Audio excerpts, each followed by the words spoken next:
Yo, what's going on, guys? Welcome back. Episode 2 of the Yankee Mag Show. Crazy day. I had already filmed a take of this using Zoom. I have some slides I'm still trying to incorporate, so I thought I'd be slick and do it and record a Zoom call. Turns out I did not record it, so I just spoke for about 30 minutes to myself and got nothing out of it. So great. We live and we learn. But we are back. We're presenting live from the New York area. You can see downtown New York in the background. So this is prime time, baby.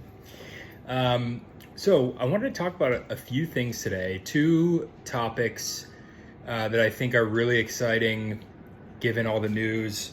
First of all, Nick Woltemade, sort of German team exposure tonight against Slovakia. Doesn't sound like the German team is in an awesome place right now. So they got blanked 2-0 by the Slovakians. Shout out Martin Dubravka. Sounds like he had a pretty good game. I'm happy for him. Definitely happy for him as a Newcastle alum. It also sounds like Nick had a decent game. I think he put some of his smooth moves on display. It did not sound like he was getting awesome service from his midfield, aka Florian Wirtz. Eat your heart out, dude. So yeah, I mean, listen, give Eddie that time with him. He is going to be awesome. I can feel that. But yeah, our star signing for a weirdly not great German team, Die Mannschaft, not quite doing it these days. So anyway, moving on from that, and sorry if you can hear my dog running around in the background. Dinner time for him. So kind of wanted to move on to the big news of the day, which is David Hopkinson signed for the team, signed for Yasir. I'm really excited that he's on board. I think he is a really good fit for not only this team, but for where we need to go to grow the brand. I think he brings a lot of important experience to the table. And somewhere here you'll see my visual aid, my slide, with some key points on it. But yeah, I wanted to really walk through a bit of his resume and just make a few points on why I think he's sort of the man for the hour. So first of all, dude has crazy experience, 30 years of sports industry experience under his belt across leagues, which I think is the meta point here. It's really awesome that he has all that exposure across 20 years with the Maple Leafs, 2 or 3 years with Real Madrid, 2 or 3 years with MSG, Madison Square Garden, right behind me, sports group, and then, coming in basically as of today and kicking off as CEO of Newcastle. So I think that is invaluable. A couple points on this. I think from a partnerships perspective, let me start with this. From a growth perspective, the Knicks, as of, when did I read this article? But as in the last couple years, crossed the $6 billion valuation mark, which is huge. Not saying that's fully, all him, but definitely a lot of his hand in that. So that's pretty amazing. Newcastle, we'd love to be there one day, but I think to get there, you can see kind of what levers he's pulling to do that. And MSG does have a lot of things at its disposal. They obviously benefit from sort of the knock-on effects of being in the same arena as the Rangers, the hockey team, but also under the same ownership group that runs the Sphere in Vegas.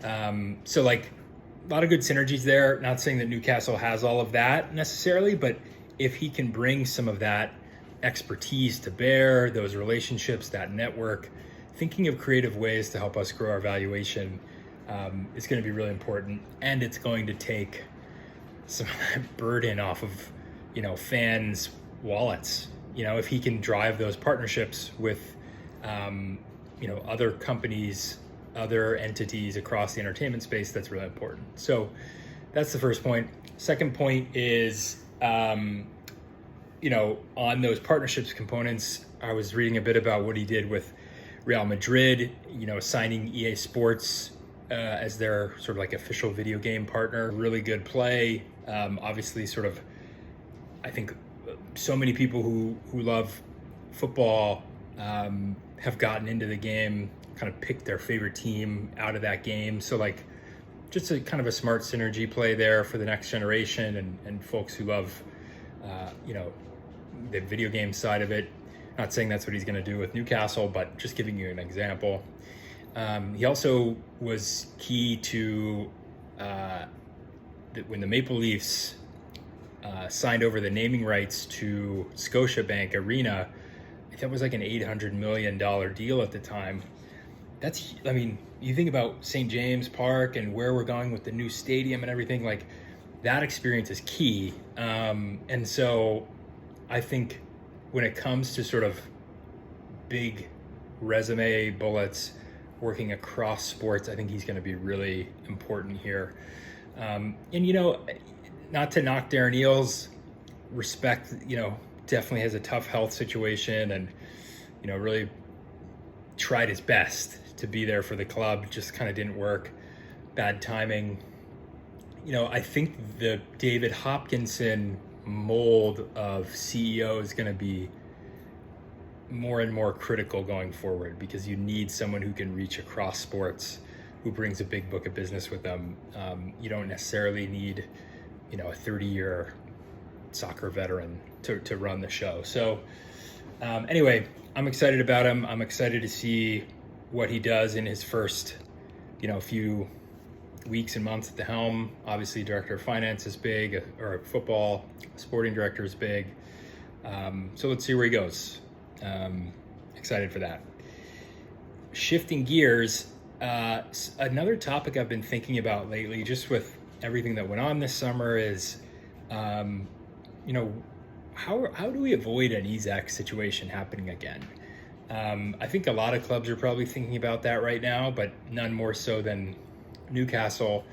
And sort of segueing from David Hopkinson, that's going to be top of his list, is to make sure that doesn't happen again. So, on the slide here, you're seeing some of my thoughts on this, and I'd love to get your reactions to it as well. What do you guys think we can do differently in the future? And I'm not a contracts expert, I'm not a lawyer, but just thinking about it from a business perspective, like what are some other levers we can pull? And so I think first, and again, back to the Hopkinson point, is we need an aligned leadership vision on personnel, right? Like the way that Paul Mitchell handled the situation, I know there's different takes on it.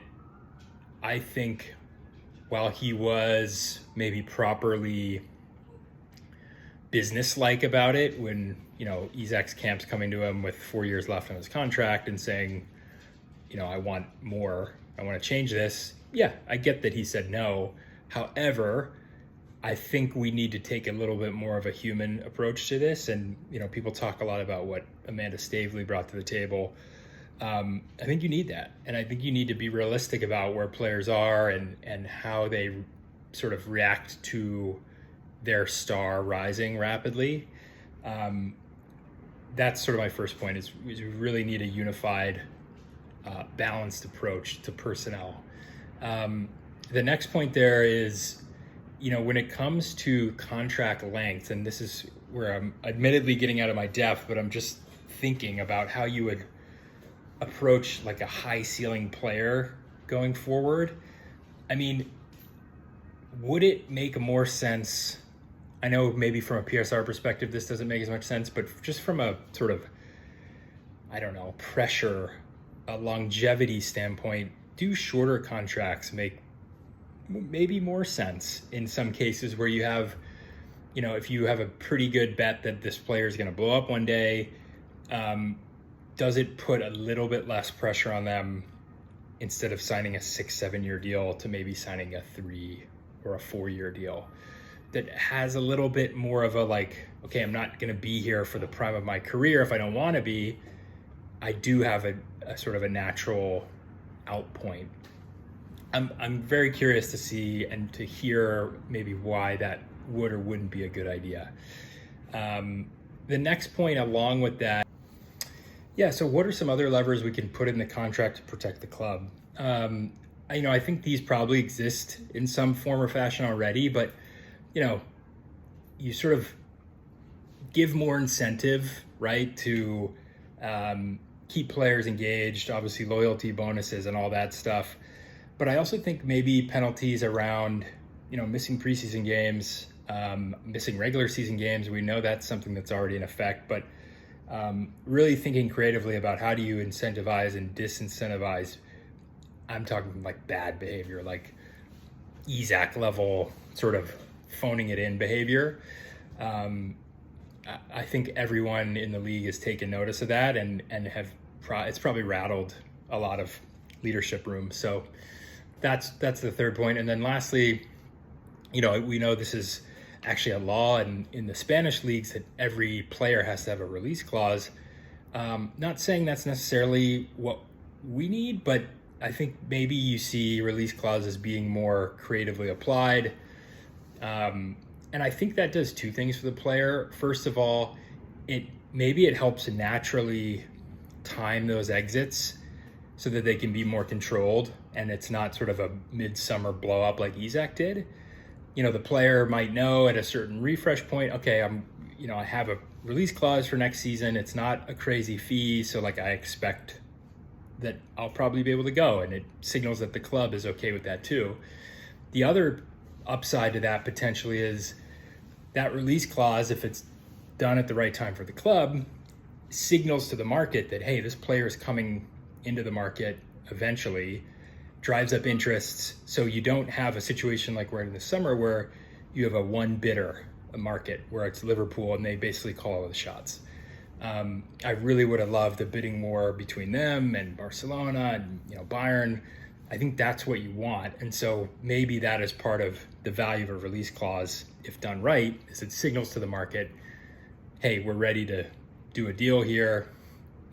Who's got the most money for it? So just a few thoughts, shower thoughts I've been having, but would love to hear people's opinions on it. Very excited again for David Hopkinson and Woltemade to get going with the team and everything. So anyway, that's my time tonight. I got to cook dinner. Great talking. Looking forward to next time. Over and out.